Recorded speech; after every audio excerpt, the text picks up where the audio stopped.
Hello dear students, मैं D के Sharma zoology का टीचर।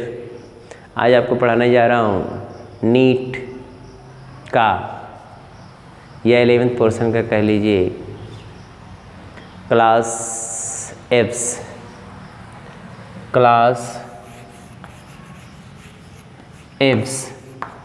AVES एव्स जिसमें पक्षियाँ आती हैं, birds, those class which includes birds called as Aves AVES Aves, इसको एव्स कहते हैं। हो गया। चलिए तो देखते हैं एव्स क्या है, कैसे है, क्यों है। पहली बात तो इंडिविजुअल लेक्चर बताने में ही काफ़ी समय बीतेगा, लिखने की तो बात ही अलग है, क्योंकि इसका बड़ा पिक्यूलियर कैरेक्टरिस्टिक फीचर ढेर सारे हैं। मैंने आपको बता दिया है, मैं यूट्यूब पे इसलिए लेक्चर भेज रहा हूँ कि जितने भी बच्चे हों ज़्यादा से ज़्यादा आप शेयर करें, सब्सक्राइब करें, ताकि ज़्यादा से ज़्यादा लोगों के पास मेरे वीडियो पहुँच सके। फिर मैं कह रहा हूँ, कोई ऐसा टॉपिक नहीं है जो मैं पढ़ाऊँ उसमें से क्वेश्चन आपको नीट का न मिले। बात समझ रहे हैं? तो इसलिए ज़्यादा से ज़्यादा आप पढ़ें और सब्सक्राइब करके यूट्यूब को दूसरों को शेयर करें। भाई फ्री ऑफ कास्ट आपको मिल रहा है, बिना पैसे में, ठीक है। और पढ़ाने को तो बहुत ज़्यादा पढ़ाया जा सकता है, लेकिन उसका कोई मतलब नहीं होता। मैं अपडेट पढ़ाई पढ़ाता हूँ, जो अपडेट आप होते हो, जिससे आपको नंबर गेन होते हैं। मैंने कई बार बताया है, बहुत मोटी मोटी बुक लोग पढ़ते हैं, नहीं सिलेक्शन होता। NCERT पढ़ के लड़का सेलेक्ट होकर टॉप कर गया। और किसी भी आप टॉपर बच्चे का अगर आप इंटरव्यू देखोगे तो आपको एक ही बात बताएगा कि अगर बायो और केमिस्ट्री पढ़ना है तो पहले आप किसको फोकस करो, NCERT को। सिलेक्शन तो नीट में मिल ही जाएगा। और बाकी जो 2-3 क्वेश्चन एक्स्ट्रा आते हैं तो हम लोग इलाबोरेट कर देते हैं उतना, तो आपको तो फ़ायदा ही फ़ायदा है। फ्री ऑफ कास्ट पढ़िए, फ्री ऑफ कास्ट लेक्चर लीजिए, लेकिन दूसरों को शेयर करके सब्सक्राइब करिए, ताकि वीडियो आपके पास पहुंच सके। बोलिए ना। तो ये बहुत इम्पोर्टेंट चीज़ है। बहरहाल अच्छा लगे तो ही करिएगा, नहीं करने की कोई ज़रूरत नहीं। अच्छा लगे तो दूसरों को बताइए, क्योंकि अच्छी चीज़ें फैलना चाहिए। समझ रहे हैं ना? ये मैं आपको पहले बता चुका हूँ। ऑफलाइन तो मैंने बहुत पढ़ाया है, बहुत बच्चों को पढ़ाया है, बहुत सिलेक्शन दिया है।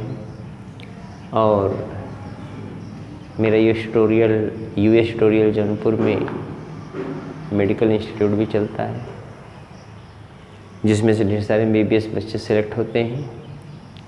तो आपको क्लास एव्स का कैरेक्टरिस्टिक फीचर बता रहा हूँ। Class Aves AVES। तो एव्स का कैरेक्टरिस्टिक फीचर देखें आप। ये इंडिविजुअल जो होते हैं, ये इंडिविजुअल जो होता है कैसा होता है? इंडिविजुअल, इसमें बाइपेडल लोकोमोशन होता है, द्विपाद गमन, 2 पैरों से चलते हैं। ये एरियल होते हैं। एरियल वो कपड़ा धोने वाले एरियल नहीं, हवा में उड़ने वाले होते हैं। ये क्या होते हैं? एरियल। वार्म ब्लडेड होते हैं ये, यहीं से वार्म ब्लडेड शुरू होता है। केवल बर्ड्स और मैमल्स वार्म ब्लडेड होते हैं ये। वार्म ब्लडेड का मतलब होता है, या होम्योथर्मल इसी को बोलते हैं। वार्म ब्लडेड, WARM, वार्म मतलब होता है गर्म रुधिर वाले, जिनके बॉडी का टेम्परेचर कांस्टेंट रहता है और एक्टिव रहते हैं थ्रू आउट ईयर। आप भी देखो एक्टिव रहते हो, चिड़िया भी एक्टिव रहता, बरसात हो, ठंडी हो, गर्मी हो, इनको हाइबरनेशन एस्टिवेशन में नहीं जाना पड़ता। जैसे आप देखेंगे छिपकली को ठंडी में दिखाई नहीं देती, कहाँ चले, किसी को तोड़ छिप के बैठी रहेंगी, ताकि उनके बॉडी का टेम्परेचर डाउन न हो जाए, मर न जाए। ठीक है ना? क्योंकि इन्वायरमेंटल टेम्परेचर के कारण उनका बॉडी टेम्परेचर चेंज होता है। मेढक कहाँ ज़मीन के अंदर चला जाता है? मेढक ज़मीन के अंदर क्यों जाता है भाई? मेढक इसलिए ज़मीन के अंदर जाता है क्योंकि मेढक ज़मीन के अंदर क्यों जाता है, उसे पता है कि ज़मीन के अंदर जो है हम सुरक्षित रहेंगे। बाहर का टेम्परेचर बढ़ा तो बाहर का टेम्परेचर घटा, उसके बॉडी टेम्परेचर घट जाएगा, मर जाएगा। तो ये एप्स जो होते हैं वार्म ब्लडेड होते हैं। Warm blooded aerial mode off, इनका एरियल मोड होता है लिविंग का बाईपेडल लोकोमोशन, द्विपाद से गमन करते हैं। फ्लाई तो विंग के द्वारा करेंगे।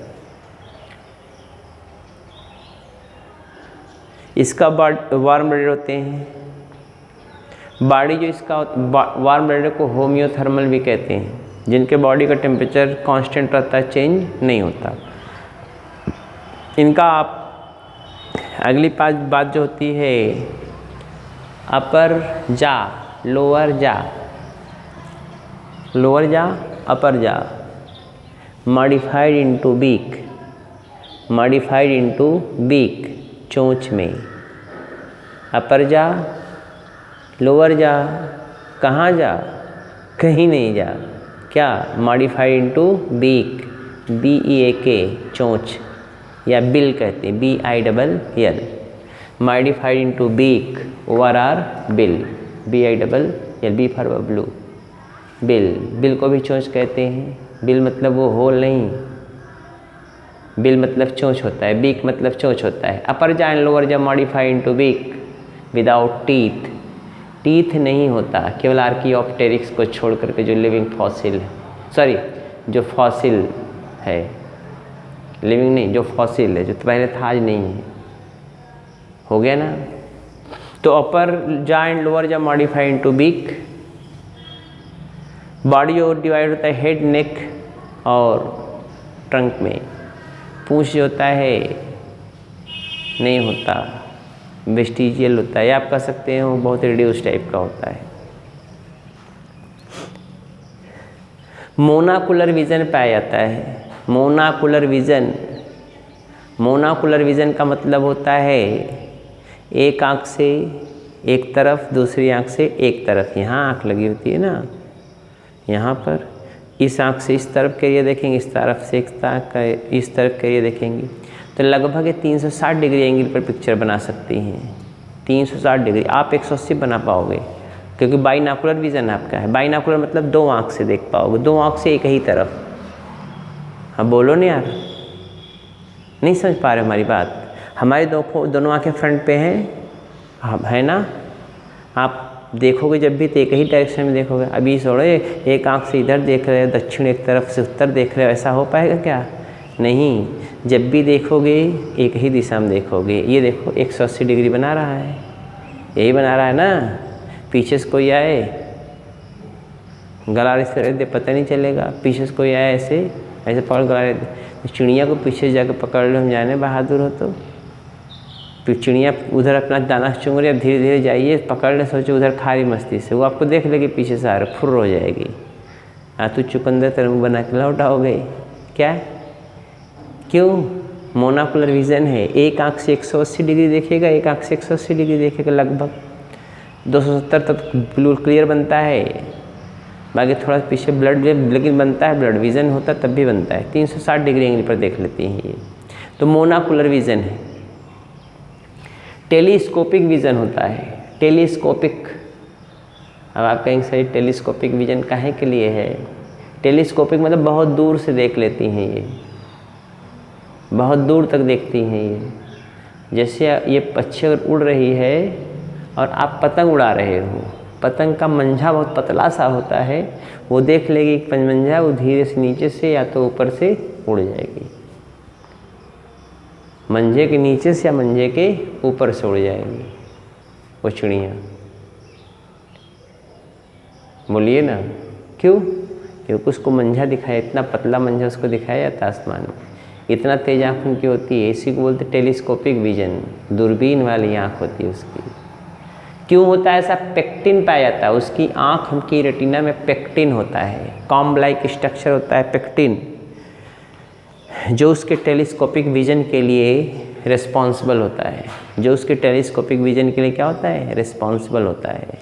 बहुत मज़ेदार बातें इसमें हैं बर्ड्स में। हो गया। आईलिड्स भी होता है, रेप्टाइल्स में भी आईलिड्स था, लेकिन ओफिडियन में नहीं था।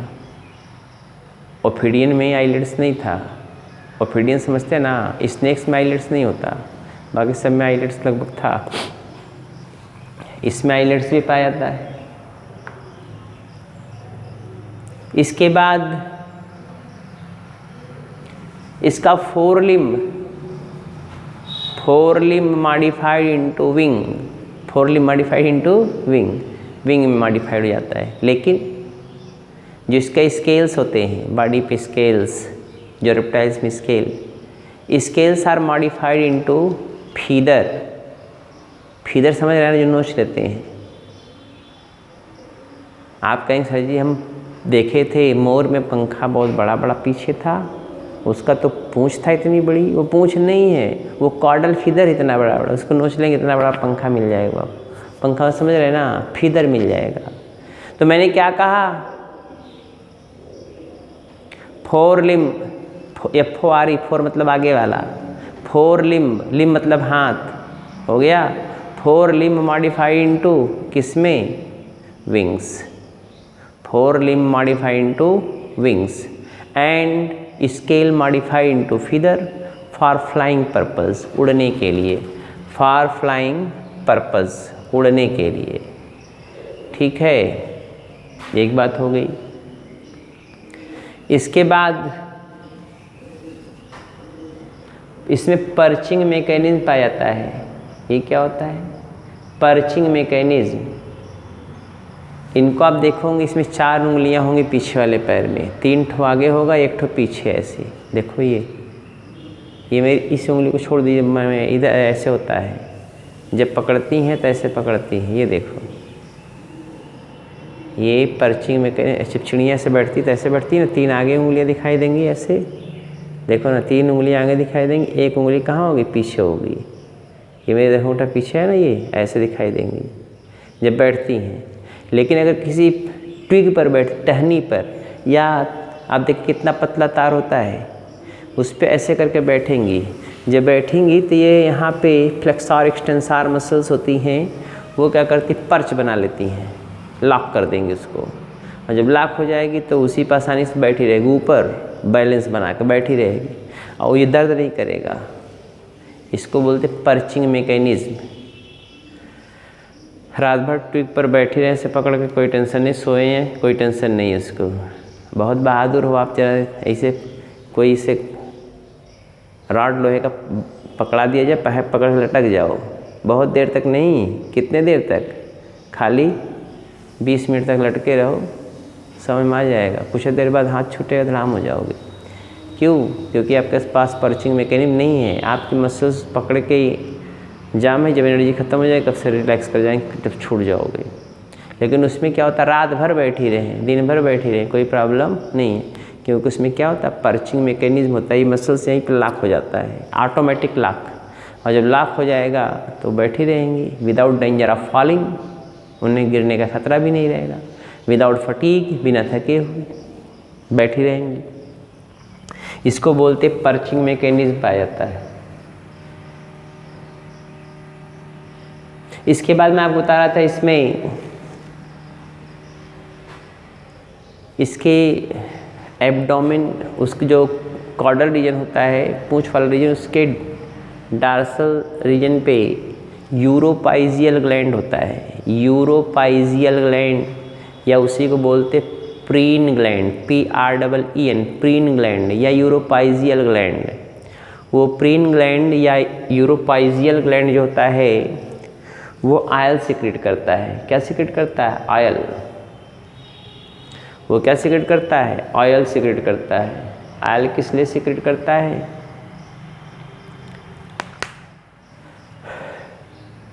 बॉडी के फीदर के ऊपर फैलने के लिए, ताकि बरसात में भी फीदर में पानी रुकने ना पाए। इसीलिए चिड़िया जब भी रेस्ट पोजीशन में होती है, आप देखे होंगे, चिड़िया जब भी रेस्ट पोजीशन में होती होंगी तो आप देखेंगे ये चोंच को पीछे घुमाकर खोदती रहती हैं ऐसे पंख के अंदर। आपको समझ में आता है उसमें से जूं निकाल रही हैं। नहीं, ऐसा कुछ भी नहीं है। वो केवल तेल को निकाल कर पूरे बॉडी में फैलाती हैं, पूरे फिदर फैलाती हैं, जो खोजती रहती पीछे से मुड़ करके इधर इधर। देखें ना, आप देखिएगा जब चिड़िया रेस्ट पोजीशन में होती हैं तो अपने चोंच को ऐसे करके पीछे से खोदती रहती हैं, यहीं पर खोदती रहती हैं। तो खोद के क्या हो उसमें से सोना चांदी निकालती हैं बडिया में से? नहीं, वो यूरोपाइजल ग्लैंड या प्रीन ग्लैंड से जो ऑयल निकलता है उस ऑयल को पूरे इस फिदर पे क्या करती, फैलाती हैं। कौन चिड़िया शैम्पू करती है? चिड़िया शैम्पू करती हैं? नहीं। जरा देखो कितनी चमकती हैं, नहीं चमकती। अरे मुर्गा देख लो, देसी मुर्गा जो होता है कितना चमकता है। क्यों चमकता है? कारण है उसका, ऑयल सीक्रेट होती रहती है। बहरहाल तो इसके जो एब्डोमिनल रीजन होता है डॉर्सल रीजन में, डॉर्सल रीजन के जहाँ पे कॉर्डल रीजन होता है, कॉर्डल रीजन के बेस पर यूरोपाइजियल ग्लैंड होता है। क्या होता है? यूरोपाइजियल ग्लैंड होता है या प्रीन ग्लैंड होता है। यूरोपाइजियल ग्लैंड या प्रीन ग्लैंड, जहाँ से क्या निकलता है, ऑयल निकलता है। दूसरी बात होती है, आप जानते हैं दूसरी बात क्या होती है, आपको पता होना चाहिए। अगली पिक्यूलियरिटी क्या है? जो बर्ड्स होती हैं उनका एलिमेंट्री कैनाल कंप्लीट होता है, लेकिन उनके पास क्रॉप और गिजार्ड पाया जाता है। क्रॉप और गिजार्ड। क्रॉप भोजन को स्टोर करने के लिए, गिजार्ड भोजन को क्रश करने के लिए। क्रॉप और गिजार्ड, क्रॉप स्टोर करने के लिए, गिजार्ड क्रश करने के लिए, पीसने के लिए। पेसड़ी उसको कहते ही है, पेसड़ी मतलब पीसने वाला, समझ रहे हैं ना। गिजार्ड, उसमें फोल्ड्स लगे होते हैं। आपको जान के एक बात आश्चर्य होगा, कबूतर जो होती है वो अनाज खाती है, अनाज के साथ वो किंकड़ भी खाती है, छोटे मोटे रॉक्स को खाती है, इसलिए ताकि वो जब उसका जो ग्रेन गटागट लेती है, गेहूँ चावल जो भी खाती है, तो फूलता है, क्रॉप में जाके फूल जाता है पानी एब्जॉर्ब करके। उसके बाद पेसड़ी में जाता है, गिजार्ड में जब जाता है, गिजार्ड में तो वहाँ पर वो फोल्ड होता है 5-6 फोल्ड होता है, ऐसे मूव करता है। तो जब मूव करता है तो वो ग्रेन भी मूव करता है, उसी के साथ जो किंकड़ खाए हुए हैं, रॉक्स, जो रॉक्स को खाए हुए हैं वो भी मूव करता है, तो उसी रॉक से पिस जाता है। क्योंकि आप मसाले को पीसने के लिए आपको सील बट्टा जानते हैं ना, जो कुछ बाहर के बच्चों को जाने ही नहीं पाएंगे सील बट्टा क्या होता है। अरे सील लोढ़ा होता है जिस पे मसाला पीसते हैं, पत्थर का ही बना होता है ना, बोलिए ना, पत्थर का ही बना होता है, इसलिए पीस पाते हो आराम से। वैसे ही पेसड़ी जो होती है वो क्यूटिकुलर लाइनिंग होती है, उसमें वो क्या क्रश करती है, किंकड़ उसमें हेल्प करता है। और पिजन जो होती है, इसमें पिजन कबूतर वगैरह, तो इसमें आप देखेंगे क्रॉप मिल्क बनता है। आप कोई पूछे कि चिड़िया में भी दूध बनता है क्या, तो आप कहेंगे हाँ। कहाँ बनता है? क्रॉप, उसके क्रॉप में मिल्क बनता है। अपने बच्चे को उसी चोंच से निकाल खिलाती हैं वो, इसी को बोलते हैं क्रॉप मिल्क। क्लोएका पाया जाता है। क्या पाया जाता है? क्लोएका, जिसमें जेनाइटल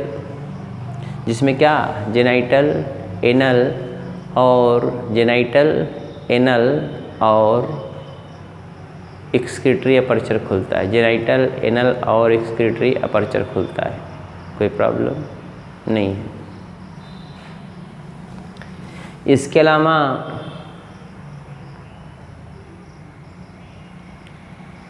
जो रेस्पिरेटरी आर्गन होता है इसका, रेस्पिरेटरी आर्गन वेल डेवलप्ड होता है। नॉन डिस्टेंसिबल लंग होता है 2 ठो, उसके साथ ढेर सारे एयर सैक्स होते हैं। एयर सैक्स मतलब लंग विथ एयर सैक्स, जो 2 काम करता है। एक तो रेस्पिरेशन में हेल्प करता है दूसरा बायांसी देता है। बायांसी मतलब उड़ने में हेल्प करता है, लाइटनेस देता है। क्या कहता है? लाइटनेस। कौन? एयर सैक्स जो होते हैं। और साउंड प्रोड्यूसिंग आर्गन, चिड़ियाँ बहुत प्यारी आवाज़ निकालती हैं, देखते होंगे। कुकू कू करता है, कोयल कू करता है, कबूतर गुटरगू करता है, बुलबुल चहचहाने की आवाज़ निकालता है। तो इसके लिए साउंड प्रोड्यूसिंग आर्गन यहाँ पे होता है लैरिंग्स। हम लोगों में लैरिंग्स है ना, उसमें सायरिंग्स होता है। SYRYNX syrinx. क्या? Sound producing organ. किसमें? पक्षियों में। बर्ड्स में साउंड प्रोड्यूसिंग आर्गन सायरिंग्स होता है। क्वेश्चन पूछता है नीट्स का कि साउंड प्रोड्यूसिंग आर्गन क्या होता है? सायरिंग्स। किसमें? पक्षियों में। रेप्टाइल्स में साउंड प्रोड्यूसिंग आर्गन था ही नहीं। रेप्टाइल्स में कहाँ साउंड प्रोड्यूसिंग आर्गन था? कुछ लोग कहते हैं सांप बोलता है, बुला के दिखाओ हम जाने। सांप बोल दे हम जानबे करें, उसके पास साउंड प्रोड्यूसिंग आर्गन में क्या बोलेगा? क्रोकोडाइल का तो बोले नहीं बोल पाएगा, छिपकली का तो बोले नहीं बोलेगी, गिरगिट को का तो बोले नहीं बोलेगी, उसके साउंड प्रोड्यूसिंग आर्गन है नहीं। लेकिन इसके पास तो साउंड प्रोड्यूसिंग आर्गन है पक्षियों में, है ना। साउंड प्रोड्यूसिंग आर्गन है। इसके अलावा मैं आपको बता दे रहा हूँ और कुछ पिक्यूलियरिटी, उसको भी जान लीजिए। ब्लड वेस्कुलर सिस्टम इसका क्लोज टाइप होता है, हार्ड 4 चैम्बर्ड होगा। हार्ड 4 चैम्बर्ड होगा। आरबीसी की संख्या मैक्सिमम होती है। आरबीसी संख्या क्या होती है? मैक्सिमम होती है। मैक्सिमम आरबीसी की संख्या होती है पर क्यूबिक एमएम ऑफ ब्लड में, क्योंकि इसका मेटाबॉलिक रेट बहुत तेज होता है। हो गया ना। मेटाबॉलिक एक्टिविटी बहुत फास्ट होती है इनकी। एक्सक्रीशन मेटानेफ्रिक किडनी के द्वारा होगा। एक्सक्रीशन किसके द्वारा होगा? मेटानेफ्रिक किडनी के द्वारा होता है। मेटानेफ्रिक किडनी के द्वारा। एक्सक्रीटेड प्रोडक्ट यूरिक एसिड होता है। चिड़ियाँ देखते हैं 2 चीज़ें निकालती। चिड़िया का अगर आप देखेंगे लेटिन प्रोडक्ट देखेंगे तो उसमें 2 चीज़ें होंगी, काला और सफ़ेद। कभी चिड़िया कहीं बैठे हो, टहल वहल रहे हों और ऊपर पेड़ हो, पेड़ पे चिड़िया बैठी हो, टपका दी धीरे से। कहाँ टपका दी? आपके शर्ट पे। और शर्ट जो है थोड़ा अच्छे कलर का है, नया शर्ट खरीदे थे, जा रहे थे कहीं, पेड़ के नीचे थोड़ा देर खड़े हो गए, टपका दी। क्या टपकाई? काला और सफ़ेद। काला वाला भाग फीकल मैटर है, सफ़ेद वाला भाग उसका क्या है? यूरिक एसिड है। टूथपेस्ट की तरह जो दिखाई देता है, जो टूथपेस्ट की तरह दिखाई देता है वही क्या है? यूरिक एसिड है। और जो काला वाला भाग है, कौन वाला भाग? काला वाला भाग। वही काला वाला भाग जो है वो फीकल मैटर है। क्या है? Faecal matter. तो ये तो हो गया आपका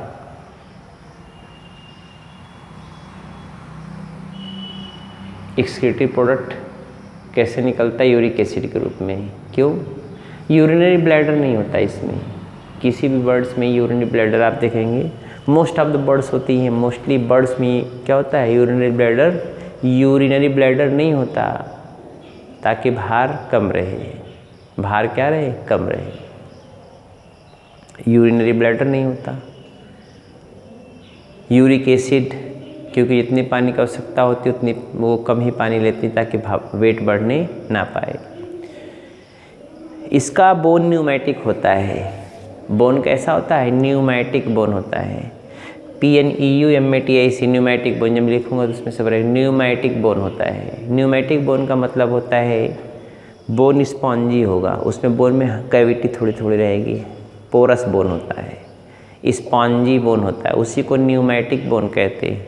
उसमें एयर भरा होता है, जो क्या करने के लिए होता है? बायांसी प्रोवाइड करता है। क्या प्रोवाइड करता है? बायांसी। क्या प्रोवाइड करता है? बायांसी, ताकि उसको उड़ने में आसानी हो। बोन मैरो नहीं पाया जाता, बोन मैरो नहीं होता। इसमें एक बोन जो होता है फर्कुला बोन होता है। क्लेविकल और इंटरक्लेविकल मिल करके ऐसे वी शेप्ड, क्लेविकल और इंटरक्लेविकल दोनों मिल करके क्या बनाती हैं? वी शेप्ड, वी के आकार का फर्कुला बोन बनाती हैं, या विस बोन बनाती हैं, या मैरी बोन बनाती हैं। फर्कुला बोन, विश बोन और मैरी बोन। इसीलिए चिड़िया हमेशा देखेंगे यहाँ से ऐसे कुछ रहेंगी, ये ऐसे है ना। फर्कुला बोन, विश बोन या मैरी बोन कहते हैं उसको। क्लेविकल और इंटर क्लेविकल मिलके बनाती हैं, क्या बनाती हैं? विश बोन, ठीक है ना। और इसकी जो नेक में हड्डी होती है ज़्यादा संख्या में होती है, क्योंकि इनकी नेक बड़ी होती है मूवमेंट के लिए। हो गया। अब इसके बाद मैं आपको बता रहा था, इसमें जो पक्षियाँ होती हैं इसमें एक ही ओवरी और एक ही ओविडक्ट फंक्शनल होता है। एक ही ओवरी एक ही ओविडक्ट फंक्शनल होता है, दूसरा रिड्यूस होता है। एक ही ओवरी एक ही ओविडक्ट फंक्शनल होता है, दूसरा रिड्यूस होता है। लेफ्ट ओवरी लेफ्ट ओविडक्ट क्या होता है? फंक्शनल होता है। Right ovary right oviduct reduce होता है। रिड्यूस मतलब एब्सेंट कर लीजिए, या रिड्यूस मतलब एकदम वेस्टिजियल की तरह। क्यों? बायोंसी के लिए। Left ovary left oviduct is functional, while right ovary and right oviduct is non-functional.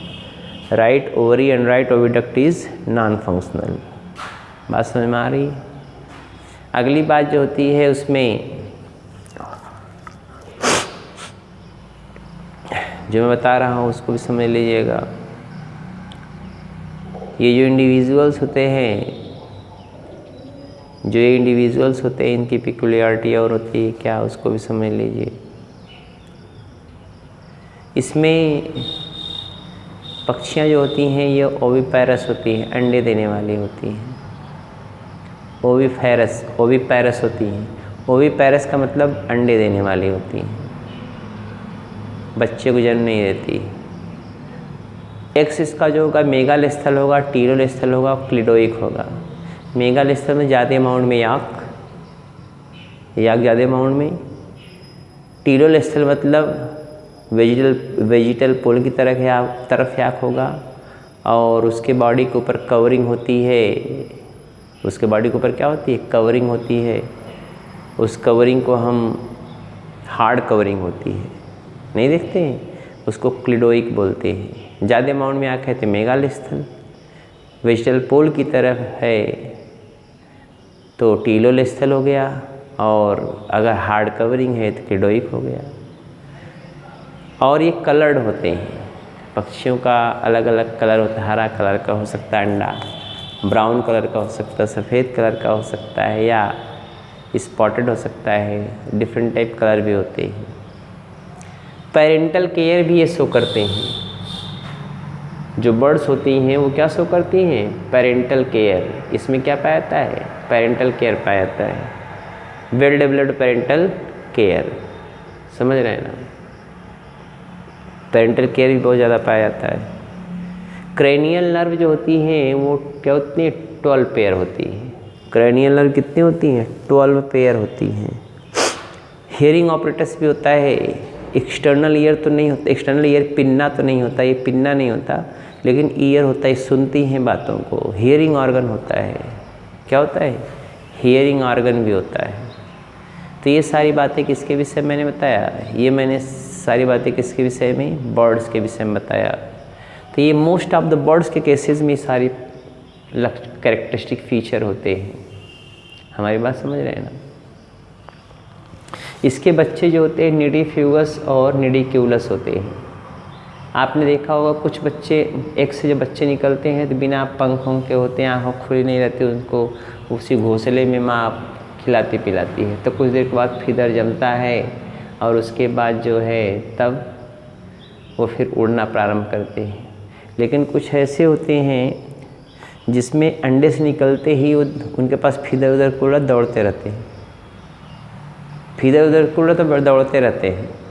जैसे मुर्गी को देखिए, मुर्गी का अंडा ऐसा फूटा नहीं कि उसमें से चूजा निकला और वो तुरंत क्या होता है? दौड़ने लगते हैं। समझ रहे हैं ना। तो निडिफ्यूगस और निडिक्यूलस, हमारी बात समझ रहे हैं। तो ये मैं आपको बता दिया बर्ड्स के विषय में। कुछ एग्जाम्पल भी बता देंगे। कुछ फ्लाइंग बर्ड होती हैं, कुछ फ्लाइटलेस बर्ड होती हैं, कुछ उड़ने वाली होती हैं, कुछ उड़ती नहीं हैं। अब इसके विषय में डिटेल जानकारी हम आपको ये लिखाएंगे कल, ठीक है। कल क्या करेंगे, इसको लिखाएंगे भी। चलते हैं, फिर कल मुलाकात होगी हमारी आपकी। चलते हैं। वीडियो को देखिए, दूसरों को भी बताइए, भेजिए, ताकि सभी लोग